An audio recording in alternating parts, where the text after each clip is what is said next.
Chers frères et sœurs, chaque année, l'Église célèbre le mystère de Pâques en prolongeant son joyeux écho au cours des jours suivants. Elle chante l'Alléluia pour le triomphe du Christ sur la mort.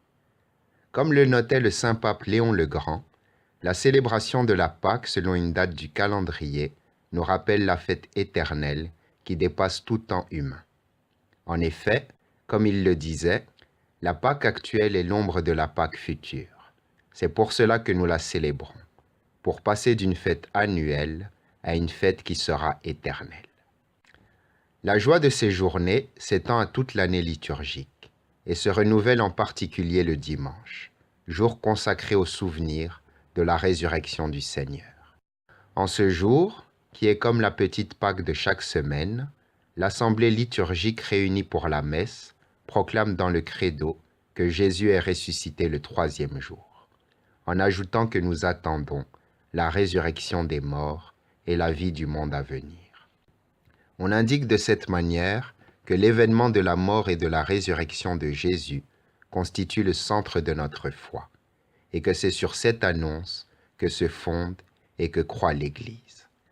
Saint Augustin rappelle de manière incisive: « Très chers amis, considérons la résurrection du Christ. En effet, de même que sa passion a signifié notre vie ancienne, ainsi sa résurrection est le sacrement de la vie nouvelle. Tu as cru, tu as été baptisé. La vieille vie est morte, tu es sur la croix, enseveli dans le baptême. La vieille vie dans laquelle tu as vécu a été ensevelie. Que la nouvelle ressuscite.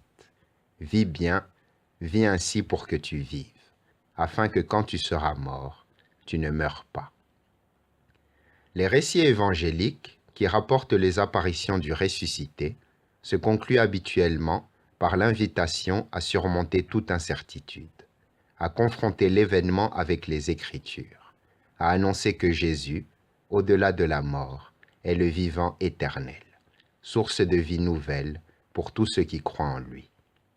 C'est ce qui a lieu, par exemple, dans le cas de Marie-Madeleine, qui découvre le sépulcre ouvert et vide et qui craint immédiatement que le corps du Seigneur n'ait été enlevé.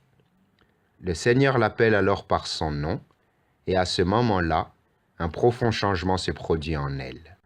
Le découragement et la désorientation se transforment en joie et en enthousiasme. Elle se rend en toute hâte chez les apôtres et annonce « J'ai vu le Seigneur ». Chers frères et sœurs, celui qui rencontre Jésus ressuscité est intérieurement transformé. On ne peut pas voir le ressuscité sans croire en lui. Prions-le donc afin qu'il appelle chacun de nous par son nom et qu'ainsi il nous convertisse, nous ouvrant à la vision de la foi. Car la foi naît de la rencontre personnelle avec le Christ ressuscité et devient un élan de courage et de liberté qui fait s'écrier au monde « Jésus-Christ est ressuscité et il vit pour toujours ». Telle est la mission des disciples du Seigneur de chaque époque et également de notre temps. Dans la Pâque de son Fils unique, Dieu se révèle pleinement lui-même. Il révèle sa force victorieuse sur les forces de la mort, la force de l'amour trinitaire. Que Sainte Marie-Madeleine nous aide à comprendre ce mystère d'amour, qui transforme les cœurs et nous fasse pleinement goûter à la joie pascale pour pouvoir ensuite la communiquer à notre tour aux hommes et aux femmes du troisième millénaire. Amen.